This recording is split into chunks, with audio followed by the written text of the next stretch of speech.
ایمان جو ہے اللہ پر اور یقین اس بات کا جو کچھ ہو رہا ہے اللہ کے اذن سے ہو رہا ہے، اور یقین اس بات کا جو کچھ اللہ کر رہا ہے اس میں خیر ہے، بیدک الخیر۔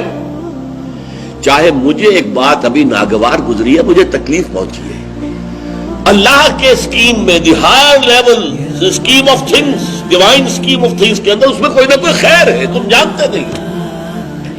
اس کو کھولا گیا۔ پہلی بات تو یہ ہے کہ تمہیں خوشی ملے، راحت ملے، مسرت ملے، یا کوئی غم ہو یا رنج ہو یا دکھ ہو، دونوں حالتیں برابر ہیں، اس لیے کہ دونوں میں آزمائش ہے۔ کبھی وہ دے کر آزماتا ہے، کبھی چھین کر آزماتا ہے۔ دے کر آزماتا ہے، شکر کرتا ہے کہ نہیں، چھین کر آزماتا ہے، صبر کرتا ہے یا نہیں۔ عارف جو انسان ہوگا، اللہ کو پہچاننے اور جاننے والا، وہ چٹان کے مانند ہوگا، ہوا ادھر سے آئے یا ادھر سے آئے اسے کچھ نہیں کہے گا، اچھی بات آئے بری آئے کوئی پرواہ نہیں، اسے اللہ کی طرف سے۔ ما اصاب من مصیبت فی الارض ولا فی انفسکم الا فی کتاب من قبل ان نبرأها۔ یہ مضمون ہم بڑی تفصیل سے پڑھ چکے ہیں سورہ تغابن میں، وہاں فرمایا تھا دوسرے رکوع کی پہلی آیت، ما اصاب من مصیبت الا باذن اللہ، کوئی مصیبت، کوئی تکلیف، کوئی پڑھنے والی نہیں پڑتی مگر اللہ کے اذن سے۔ ما اصاب من مصیبت الا باذن اللہ ومن یؤمن باللہ یہدی قلبہ، اور جو اللہ پر ایمان رکھتا ہو اللہ اس کے دل کو ہدایت دے دیتا ہے۔ ہدایت چٹان کہ ادھر کی ہوا آئے یا ادھر کی آئے اس میں کوئی جنبش نہیں ہوگی۔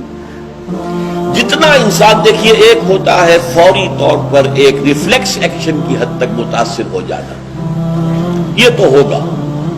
آپ کا ہاتھ جہاں رکھا ہوا تھا کسی چیز نے کاٹا، آپ کا ہاتھ فوراً جو ہے اٹھ کے آ جائے گا، اس میں آپ کے ارادے کو کوئی دخل نہیں، یہ ریفلیکس ایکشن ہے، آپ کی سوچ کو، آپ کے ارادے کو کوئی دخل نہیں۔ تو کسی خیر سے عارضی سا فوری سے مسرت ہو جانا اور کسی تکلیف سے عارضی سی فوری سی کوئی اس کا تاثر ہو جائے، یہ خلاف ایمان نہیں۔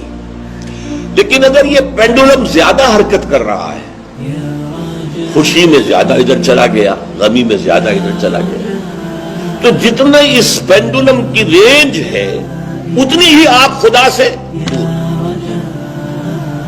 اصل تو وہ چٹان ہوگی کہ جو بالکل متاثر، لیکن یہ کہ فوری سا تاثر یہ قابل معافی ہے، لیکن یہ زیادہ ادھر سے ادھر، ادھر سے ادھر، خوشی ہو گئی تو اترا رہے ہیں، پھولے نہیں سما رہے، پاؤں زمین پر نہیں پڑ رہے، اور اگر غم آ گیا ہے تو بالکل مایوس ہو کر بیٹھ گئے ہیں جھاگ کی طرح، کمر ہمت ٹوٹ گئی ہے، واویلا ہے، شیون ہے، فریاد ہے، ہاں اے فلک پیر جواں تھا ابھی عارف، کیا تیرا بگڑتا جو نہ مرتا کوئی دن اور، یہ فلک ناہنجار، یہ فلک کج رفتار، اس نے ہم پہ کیا کر دیا۔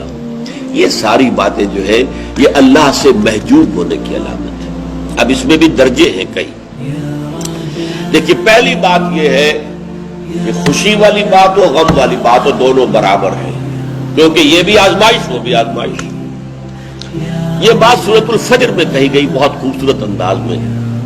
اللہ تعالیٰ نے انسان کی تھڑ دلے پن کی شکایت کرتے ہوئے، شکوہ کرتے ہوئے کہا فَأَمَّا الْإِنسَانُ إِذَا مَا ابْتَلَاهُ رَبُّهُ فَأَكْرَمَهُ وَنَعَمَهُ فَيَقُولُ رَبِّي أَكْرَمَنِ۔ اس انسان کا حال عجیب ہے، جب اس کا رب اسے آزماتا ہے اور عزت دیتا ہے، نعمتیں دیتا ہے، تو کہتا ہے میرے رب نے مجھے بڑی عزت دے دی۔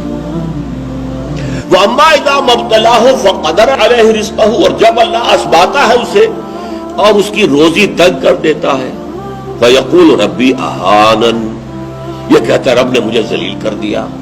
کلا، ہرگز نہیں۔ اب یہاں دیکھیے، سوچئے اس نے کیا غلط بات کہی ہے۔ عزت دی تو اللہ نے دی اور ذلت آئی تو اللہ کی طرف منسوب کر رہا، اس نے کسی بت، کسی دیوی، کسی دیوتا کا ذکر تو نہیں کیا نا، وہ مشرک تو نہیں ہے، پھر کیوں اس میں تنقید کیوں ہو رہی ہے؟ فَأَمَّا الْإِنسَانُ إِذَا مَا ابْتَلَاهُ رَبُّهُ فَأَكْرَمَهُ وَنَعَمَهُ فَيَقُولُ رَبِّي أَكْرَمَنِ وَأَمَّا إِذَا مَا ابْتَلَاهُ فَقَدَرَ عَلَيْهِ رِزْقَهُ فَيَقُولُ رَبِّي أَهَانَنِ۔ کلا، کیا مطلب؟ یہ دونوں ابتلاءات ہیں، وہ بھی ابتلا ہے، یہ بھی ابتلا ہے، وہ چھین کر بھی آزما رہا ہے، دے کر بھی آزما رہا ہے، یہ تو آزمائش ہے، دونوں برابر ہیں۔ لیکن اس سے اگلا مرحلہ اور ہے. عام طور پر ہم یہ سمجھتے ہیں کہ تکلیف والی آزمائش سخت ہے اور خوشی اور مسرت اور نعمتوں والی آزمائش جو ہے یہ ہلکی آزمائش ہے، آسان ہے. معاملہ اس کے برعکس ہے. تکلیف میں ہوں گے اللہ کو یاد کریں گے، پکاریں گے، دعائیں کریں گے، اور اگر نعمتیں ہوں گی غافل ہو جائیں گے، بھول جائیں گے. کون سا امتحان زیادہ سخت ہوا نتیجے کے اعتبار سے؟ تکلیف والا امتحان زیادہ سخت نہیں ہے. مسرت، کثرت ہر شے کی، یہ چیز زیادہ نقصان دہ ہے، زیادہ بڑا امتحان ہے. اس لیے خلق قرآن کے مسئلے پر جب وہ مار ماری گئی تھی امام احمد ابن حنبل رحمۃ اللہ علیہ کو، کہ جس کے بارے میں کہا جاتا ہے کہ اگر وہ مار کسی ہاتھی کو ماری جاتی تو وہ بھی چیخ اٹھتی، اس وقت ان کی آنکھوں میں کبھی آنسو نہیں آئے. پھر جب حکومت بدل گئی اور اب دارالخلافہ جو ہے اس میں وہ شخص متمکن ہے کہ جس کا نظریہ وہ خلق قرآن والا نہیں ہے، اب خلیفہ ایک آدمی کو بھیجتا ہے اشرفیوں کی تھیلی دے کر، یہ ہدیہ ہے، یہ نذرانہ ہے، جا کر احمد ابن حنبل کو دے آؤ. جب اس نے آ کے پیش کیا رو پڑے، اے اللہ میں اس آزمائش کے قابل نہیں، یہ آزمائش سخت ہے. کہیں سے انعام پا کر حکومت سے پھر حق پر قائم رہنا مشکل ہو جائے. یہ ہے وہ صورتحال.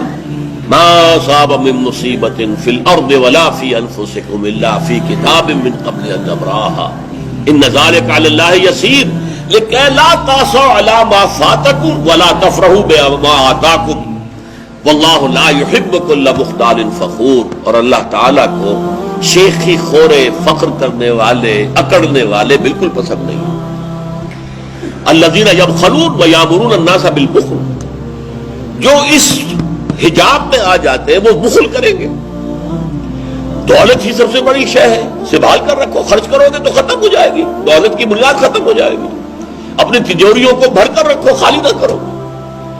اور جو شخص خود بخل کرتا ہے وہ دوسروں کو بھی بخل کا مشورہ دیتا ہے تاکہ اس کے اپنی بخیلی پر بھی پردہ پڑا رہے. بھائی کیا کر رہے ہو تم نے؟ دونوں ہاتھ کھلے چھوڑ دیے ہیں، تمہیں کوئی فکر نہیں ہے، تمہاری اولاد ہے، اس کے ضرورت تقاضے ہوں گے، تمہاری بچیاں ہیں، ان کے ہاتھ پیلے کرنے ہوں گے، کیا تم نے سوچا ہوا؟ وہ مشورہ بھی بخل کا دیں گے تاکہ ان کے اپنے بخل کے اوپر بھی پردہ پڑا رہے.